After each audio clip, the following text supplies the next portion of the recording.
बर मिललो बौरा हवा है गौरा आहे कैसे के दिनवा जई तो है। तो आइए इसमें मीठा मीठा ताली बजाते हुए और क्या कहना है, क्या बात है, क्या 1 2 1 2 3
जो सच्ची नियत लेके भगवान के भक्त हैं तो खड़े हो जाइए। हाँ बताइए, जो शिव गुरु के सच्चा भक्त है ना तो जरा दोनों दोनों हाथ ऊपर कीजिए और झुक जाइए। हाँ दोनों उठा के बोलिए शंकर भगवान आइए, गुरु के आप शिष्य हैं।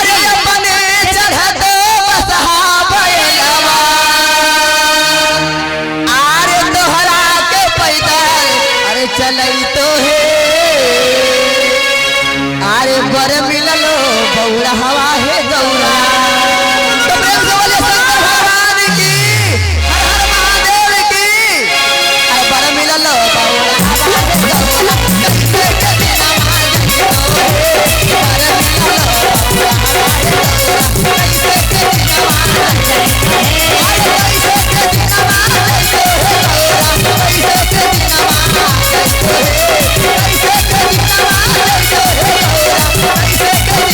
अरे बारा मिला लो हवा है गौरा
एक बार दोनों हाथ उठा के बोले प्रेम से बोले शंकर भगवान की जय हो।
बजाएला